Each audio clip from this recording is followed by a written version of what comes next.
उरई से उत्तर पूर्व में 70 किलोमीटर की दूरी पर जगम्मनपुर कस्बे में स्थित है यह किला। कन्नौज के राजा जयचंद्र राठौर ने अपनी कन्या का विवाह सेंगर प्रमुख विशकदेव से करके दहेज में कनार के पास की एक जागीर प्रदान की।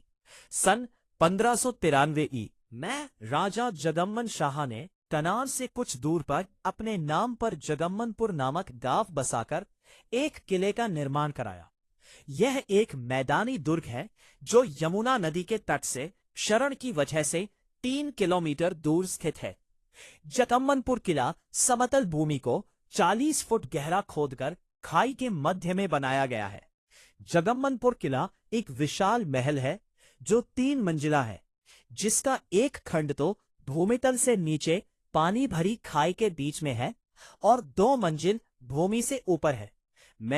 महल प्रांगण, राजा का निवास तथा सुरक्षा खाई सब मिलाकर लगभग आध एकड़ में किला परिसर है। किले का मुख्य प्रवेश द्वार उत्तर दिशा की ओर है, जिसमें कीलादार बड़े दरवाजे लगे हुए हैं। दरवाजे कलात्मक एवं चित्रकारी युक्त हैं। महल के दरवाजे के अंदर से पश्चिम की ओर एक दालान से चलते हुए महल चाक में पहुंचते हैं। महल चाक के दक्षिणी भाग में है लक्ष्मी नारायण का मंदिर।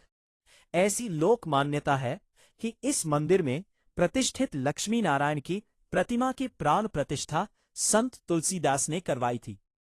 इस अवसर पर संत तुलसीदास ने राजा को एक मुखी रुद्राक्ष, एक दहिनावर्ती शंख, खड़ाऊ तथा लक्ष्मी नारायण की मूर्ति प्रदान की थी, जो अभी भी महल के इस मंदिर में सुरक्षित रखी हुई है। मुगलों के समय में जगम्मनपुर पर मुगल बादशाहों का अधिकार था। मुगलों के बाद जगम्मनपुर मराठों का अधिकार हुआ। 1787 में राजा रतन शाह को पूना के पेशवा माधवराव द्वितीय से सनद प्राप्त हुई थी। रतन शाह के वंशज 1844 तक जगम्मनपुर पर राज्य करते रहे।